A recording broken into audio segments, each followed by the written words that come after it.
At the House of Representatives, prosecutors say they are satisfied with how the first 3 days of the impeachment trial have unfolded. And for the details, we have mobile journalist Amy Atienza. Okay, Amy, what is the prosecution's assessment of the trial so far?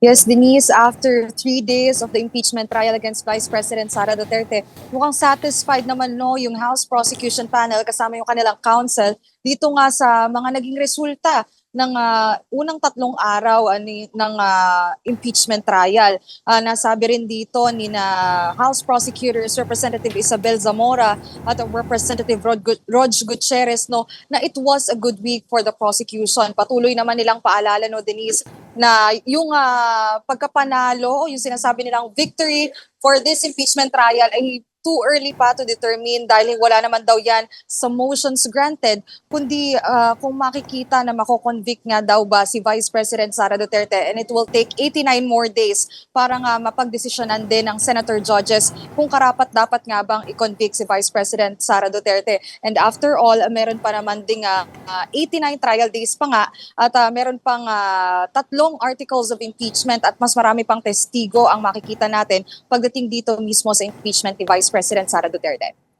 Kahapon, Amy, hinimay ng defense yung kredibilidad at yung experience nitong NBI agent na si John Mark Calilong. Ano naman ang sinabi ng prosecution about the performance of their first witness? Yes, nasabi dito Denise, na si John Mark Calilong daw ay talagang solid sa kanyang narrative pagdating doon sa line of questioning sa examination at cross-examination ng both the prosecution and the defense. Nasabi din nila na consistent daw talaga yung mga naging naratibo nitong si JM Calilong, lalong-lalo na doon sa proseso ng pagko-conduct nila ng investigation na doon sa video ng press conference ni VP Sara dated November 23, 2024 at nasasabi nga rin dito ni Deputy Speaker Paulo Ortega na talagang malaking tulong yung naging testimonya dito ni JM Calilong pagdating sa grave threats and destabilization na ibinigay ni VP Sara laban sa gobyerno. Okay, Amy, sino-sino yung mga witnesses na naman na aabangan natin are expected to testify pag-resume ng trial next week? Denise, nung narinig natin yung 3rd day of the trial, ay nag-request nga itong prosecution na isubpoena mismo isa dyan si Office of the Vice President Chief of Staff Attorney Zulaika Lopez. Pagdating nga doon sa diskusyon or talakayan sa grave threats pa rin yan. Bukod pa dyan ay si Attorney Jeremy Lotoc din, isang NBI Regional Director ay makikita din possibly on Monday daw yan.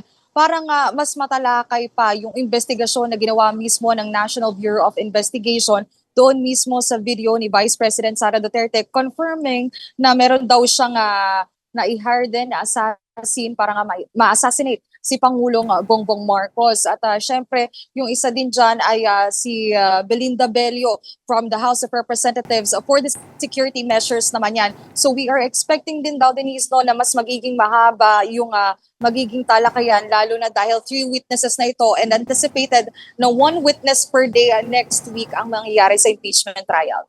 And speaking of that video, of that press conference of the Vice President, Amy, paano nga ba nag-react itong prosecution dun sa pagpapresenta ng defense ng clips ni Attorney Zulaika Lopez?